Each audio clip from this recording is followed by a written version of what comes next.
Hello everybody, welcome to this video of myself and Mr. Simon Bates. Hello. And we are here to look at a range of clarinet accessories and loads more off the camera. Basically things we think you should have as a clarinet player, or things that might be useful to help you sound just like Simon Bates. Indeed, yes. So we're going to jump into it, we're going to go through a variety of things and get Simon's experiences on why they're useful in real life, and obviously I'll throw my two penneth in from a maintenance point of view as well. So let's get into it. Top clarinet accessories that you should have. All right, let's talk about cleaning your clarinet inside. Inside, yeah. You've just blown your breakfast, your lunch, that cup of tea we gave you before we started recording. Indeed, yeah. But why, joking aside, A, why is it important to clean the inside? And B, what's your routine and what do you use? I actually use a very standard BG pull through, which is looks like the Windcraft one. Yeah, similar sort of chamois leather synthetic stuff. I fortunately had a teacher who drummed into me that you should do this after every play. It's not quite as important for plastic clarinets, but particularly wooden clarinets. Wood being an organic substance, especially if it's new. You need to get the moisture out of it and get it as dry as possible. I still do it because even though this is an old clarinet, it keeps the moisture away from the pads, so that the pads are going to last longer. Yeah. But you can still have problems with moisture in a clarinet. You don't want the gunk building up anyway. No. That's not nice. But I think it's a good habit to get into, to clean your clarinet out after every play.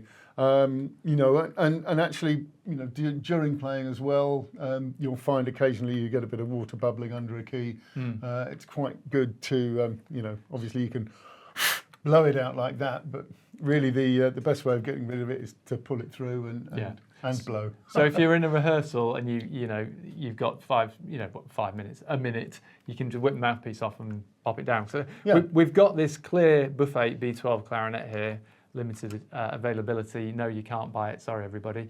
And this is just how you do it. Just drop it through like that and just pull it, and you can see how that's going to just pull all the moisture out the other end. If, like Simon says, you've got a wooden instrument, I would also advise you to maybe do it joint by joint, section by section, just so that you can get the moisture out of these little sockets where they sit at the end of playing. So if you do get a chance to just pull it apart and do it section by section, that's a really sensible idea. Yeah, I've also got the habit of doing it twice. Yes. I don't just put it through once. No. I'll take it out, and a probably silly habit, but just sort of make sure that it's perhaps in a slightly different form, so that you're not putting the moisture back into it. Yes. And that, it's just, as I say, the habit I've got into, and I think it's a good habit to have. Yeah. Other alternatives, although I'm not as much of a fan as I am of the pull-through, but the mops, you can get mops. This is just one example. There's 2 sets and whatnot. You just push it up and push it through. They can get them in synthetic or wool, and there's variations of that. So essentially, we're fans more of the pull-through, especially the chamois style, because they tend to be more absorbent. There's a variety of those available on our website from different brands. But the main thing is get the moisture out. Otherwise, it will be damaging the inside and potentially the pads as well, which will mean more servicing, more money. And for the sake of 10 quid or something on a cleaner, do that every day. That's the most important thing, isn't it? Yeah, absolutely it is, yeah. Cool. Okay, next up we want to talk about this, which is a BG pad dryer. Okay, doesn't look like much, but it's a really useful bit of kit, isn't it? It is, yeah. I mean, I have to say that I've got one of these, or in fact the slightly bigger version, because I play more saxophone than clarinet, in virtually every suit pocket, gig suit that is. Like my DJ and my black suit. I've always got one ready just in case. They are amazing things, I have to say, and it's not just to dry the pad and get the moisture away. I find they work really well if you've got a slightly sticking pad, or those pads that kind of go when you.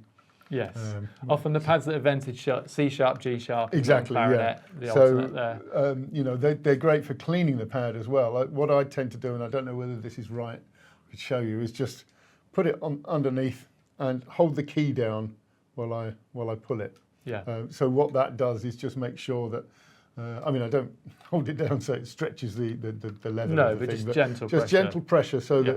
that it cleans the pad as well, and I find that really works well to stop the sticking. Yeah. Now I know some of you might be looking at this video and screaming, "Yeah, I've got cigarette papers. Don't use those. They're abrasive. What you're essentially doing is ruining your pad." All right. So yes, they might help in a pinch, but they are nowhere near as good at absorbing the moisture as these Absolutely, and if you're really wet, as it were, then you end up leaving bits of cigarette paper behind, possibly getting in the bore and all that. And that Yeah. really, you don't want cigarette paper blocking up holes and stuff. No. So yeah, these are great. I really love them. So this is an A65U BG pad dryer. The reason I tell you the code, there is a bigger variation which you can use on a saxophone, which obviously is bigger because the pads are bigger, and that's also available from the Dorks website. But just a few pounds, they're washable. 5-year use is what Mr. Bichon says about these. So get yourself a couple and put them in your suit pockets, just like Simon Bates. Okay, next up we've got clarinet stands. Okay. Now, obviously, you wouldn't put it down on the ground like this, but this is a store-in bell. How neat is that? It's pretty smart. And this is a new design. The older one protruded a little further, but this new one sits very neatly against the end of your bell. And this particular one from K&M, we'll put a link to it up there in the corner, hopefully. Just unscrews like that. Oh, that's smart. Yeah. Da-da-da-dum. Sputnik. And Lovely. on it goes, and there's your clarinet. Happy days. So, I mean, the stand is really important. You know, we've all seen people with it on the lap, students putting it on the sofa, the dog jumps on it, dad sits on it, whatever it may be. But you've got another one there, Simon, you wanted to mention. Yeah, I mean, these are pretty cheap, and, you know, they fold flat. They don't fit in the bell, but that'll fit in your case or in a bag. And they just clip open, and there we go. There's your clarinet stand. It's the one I use, actually, and it's good and solid. You know, it's not going to damage the clarinet at all. And it's made by the lovely guys at BG. Yeah. So yeah, I love these. I think they're great. Very light, very affordable. And so just think about your case. Do you want to have it in the bell, or have you got a little pocket in the outside, in which case maybe the BG, at least it's lighter and probably cheaper, would be another option. But there are a variety of stands around. But the main thing is just get one, because it's much safer to have it at home than your clarinet falling over, isn't it? It is indeed. And where is it? I'm going the wrong way. And it stores very conveniently. This is a new one, so it's a little bit on the stiff side. You know, I mean, that's great, really. It's pretty neat, isn't it? Yeah. Okay, let's talk now about holding your clarinet, supporting your clarinet. They're not massively heavy, but using them over a period of time, number of hours, and or if you have any mobility issues or challenges with that, then there are a number of things you can do. One of which is wearing a sling, like this one. This is a BG one. It's a non-elasticated model with the padded neck pad and the nylon cords. Very neat, and a little hook which goes into the back of the clarinet. It also comes with the little pad, which means you can use it on a non-sling based clarinet. Thumb rest. God, there's a lot to say there, wasn't there? Yes. Sorry. But Simon, if you could demonstrate for us, and then we're going to mention another option of how to support your instrument in a moment. Right, so it just hooks on there. I mean, I don't know whether you can see there, but, you know, I've been playing the clarinet a bit this morning, and my thumb is dented because, you know, it's not particularly heavy, but, you know, you do need to support support it. So, you know, if I was doing a gig just on clarinet, 2 1-hour sets or something like that, I would probably use one of these. Franck has given me some, and I've even had the thumb rest changed on the back of this so that I can use a strap. A sling strap, yeah.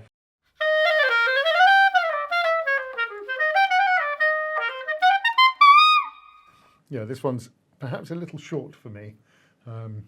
For the man who's 7'2" tall. There are various sizes. There are longer ones and there are kids' ones as well. But if you are struggling, don't just persist. Obviously, the basic thing you can do is have something like this, which is just a little rubber thumb rest. That's kind of a given. I think most people, you should always have one of those at the least. But we are talking here about maybe a bit more general support. The sling can do it. I found the thumb rest for me moved the position of the thumb rest just a little bit too low. Right. Yes, that's worth considering. You know, it is something. You know, I think a strap would be more beneficial for me. Yeah. You know, in the long run. Okay, the other thing we wanted to mention is this, which is a adjustable supportive thumb rest made by a Dutch company, a guy called Ton Koeman, who came up with this. This is the second, I think, or third, I've lost track now, variation, but it's the current variation. It's called the Koeman Etude thumb rest. And basically it sits on a back plate, which you can change for whatever would have been on your clarinet thumb rest before. You can take that off and screw this one in normally. The plate then moves up or down, and this adjustable bit for your right hand obviously moves where the weight is held and offers you much more support because of the curvature and the comfort of it. And you can fully adjust that height based on the little screw down here, and you can slip it off when you put it back in the case, so you're just left with the back plate. So it's difficult to show you that on the video without me feeling too cat-handed the wrong way round, but that's the idea. And so just by moving where the weight sits on your thumb instead of having it all here, but having it more here, we've sold these for, well, since at least the year 2000. I'm dating myself a little bit here, Simon, Yes. let alone you. And we've sold loads of them, and to people who've maybe tried slings and other things. And I think once you have it set up in the right position for you and get exactly the height sorted, they're a really neat way to help support the clarinet as well.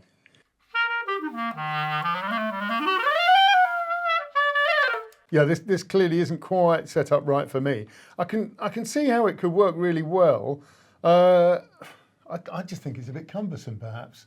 Well, I think this is the last resort. This is when you've tried the sling, you've tried the thumb rest, you are really struggling to hold up the instrument, and you've got maybe a arthritic issue or some other mobility issue. There's here. definitely no weight on the clarinet at all. You know, I can go on for it. Yeah.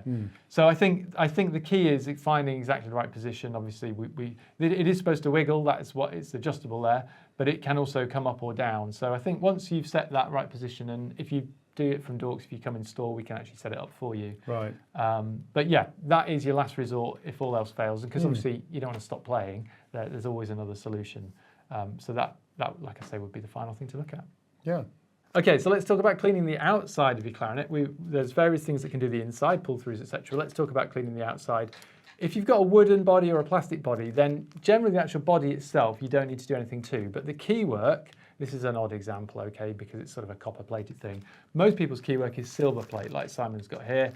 And you can get silver-treated polishing cloths, such as this one, or your more standard microfiber cloths. Now, the silver cloths are treated, so you don't want to overuse those, because that will slowly take a thin layer off the plating, but I'm talking slowly. But the microfiber cloths are just good for general use, wiping your perspiration off. Now, how often do you do it in reality, Simon? Because yours looks okay. Yeah, I mean, it's the Yamaha, so it will always be good, but probably not as much as I should. I mean, I definitely have a cloth. If I oil the clarinet, I will make sure that you know, once I've oiled it, because you do get oil going on the body of the clarinet, a bit of excess on the keywork. I'll make sure I wipe over it then. Yeah. But yeah, I mean, you know, every now and again. Yeah. Give it it's you know, nowhere near as much as a pull through. No. The main thing is to get the moisture out. But keeping it polished on the outside, on the keywork especially, yes, it makes it look prettier, but also it just slows down the potential plating wear. And I think these days, most of the manufacturers are pretty good with that, some better than others. Yamaha are very, very good with plating, to be fair. But if you just give it a wipe over every few times even you play, you're just going to get that moisture and stuff. I think it's an essential thing to have, though, having said that. You know, you've got to have one in the case. You've got to have one. Yeah. Okay, let's talk about protecting your teeth and your mouthpiece, and actually helping you feel more comfortable when you play. Let's talk about mouthpiece patches. Really simple thing. I still see people without any sort of patch on top of their mouthpiece, and you see these sort of tooth grooves, or it slips around when they're forming the embouchure. So there are variations, but tell us, you use one. Why do you use one? Yeah, I do. I mean, I'm a bit of a biter, as they say. Yeah, I mean, I do tend to wear grooves in mouthpieces, even with mouthpiece patches on.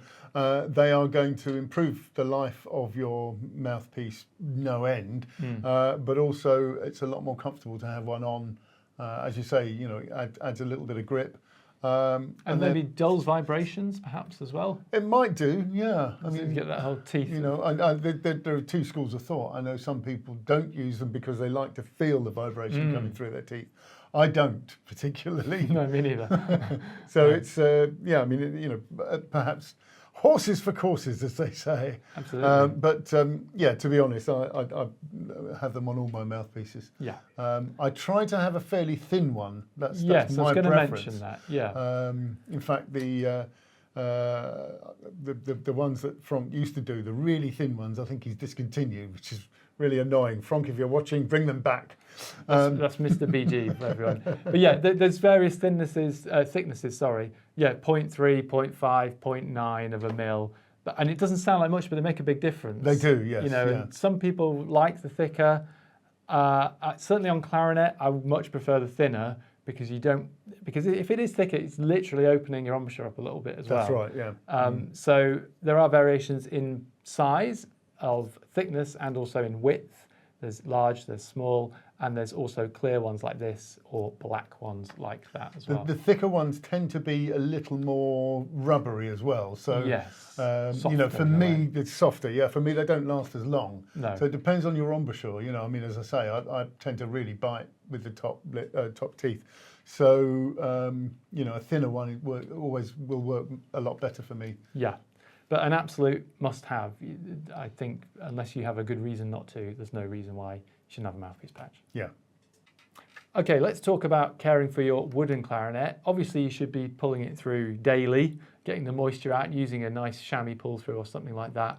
But also, you should generally be using bore oil, especially if it's a new or nearly new instrument. Now, I'm not going to do a whole thing about the different types of bore oil here, but all bore oils are not made equally. They're made with different proprietary materials, so do read up about that. There's lots of information about that on our website. The one we prefer is this Weinberg hydrophilic bore oil because that lets the water through and it passes through the wood. It breathes with the wood. I think that's the best way to say it. But if you do not use bore oil on a brand new instrument, it's highly likely these days, especially if it's a very professional instrument, it's going to crack. Because they do not treat the wood heavily on those top-end instruments because they want the sound to be as pure as possible. Yeah. No, I've had a cracking clarinet, and it is a real kind of. It wasn't you know, cracking news. No, it really upset me. You Yeah. know, the barrel cracked, and luckily I got a new barrel, but not on this clarinet. This was an old clarinet, but it really taught me a lesson of, you know, you've got to put bore oil on a new instrument. Yeah. And if you go to the webpage for the Weinberg bore oil, there's more information about how to use it, squirting it on your pull through, pulling it through, and also when to use it as well. You can also use it on older instruments. We found it just helps renew the wood, refresh the wood a little bit as well. So if you've got an old 20, 30-year-old thing, it's still worth using this so that that wood can be at its best, shall we say, to give you the most from the instrument. All right, let's talk about these little cork grease tubes. They're really neat, really useful. You probably have found one with your clarinet, but have you ever bought another one? Do you need to? Have you lost it? What are they for? Let's just say something really quickly. Again, they're not all made quite the same. Different makes have different variations, but generally, very cheap cork grease, it can be okay if it's a good brand. So our Windcraft one is the one we generally suggest if you're on a budget. There is a very expensive Van Doren one, which is scented with florals, and if you, really? Put it on the 13th of the month, it'll play all the right notes. But if you want something decent for the money, get a Windcraft. Now, the common misconception is that this is just to make it easier to get your clarinet joints together. That is not strictly true. It also moisturizes the cork. So all these joints have corks between. I'm using this see-through one so you can see it. And the cork, over a period of time, if you don't moisturize it with the grease, it will just dry and it will crack. Yep. So a really simple one. How often, as and when, is not a very helpful answer. But you know, every couple of weeks even is fine. It just depends on how tight they are and how often you're using it. Yeah. Anything to add, Simon? I don't know. I mean, you can now get vegan cork grease and all sorts of stuff, can't you? So, yes. you know, there's as you say, loads of variations. Don't use Vaseline. No. We always used to use Vaseline, yes. and that's not a good thing to use. No, that will not do your cork much good at all, I'm afraid. So a couple of quid, get yourself a Windcraft cork grease. All right, talking of good clarinet accessories or ways you can upgrade maybe your sound and your feel, the ligature. So this isn't about maintenance per se, but it's about how you get the most from your instrument. Now there are tons, aren't there, of ligature models, Literally makes, thousands. materials, sizes, shapes, colours. But just let's cover the important bit. Why is the choice of ligature important, Simon? I mean, for me, the main thing a ligature does is to hold the reed to the mouthpiece. Now, it sounds simple, but there's a load of very expensive ligatures out there, which when you go to adjust or take the mouthpiece off, will moving your reed, you know, and if you're, for instance, taking your mouthpiece off to put from a B flat to an A clarinet, and you've got 3 or 4 bars to do it, and your reed needs resetting, you're in trouble. Yeah. So that's the most important thing that a ligature does, is holds the reed onto the mouthpiece.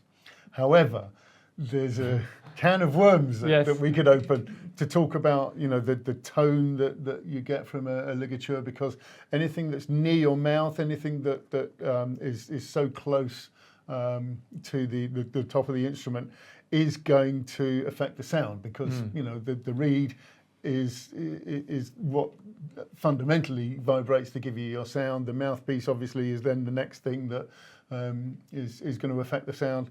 Third thing is the ligature. So more than the clarinet, the ligature is going to affect the sound you're making. So you know, and I could go on and on and on. You know, the ligature I've got, this BG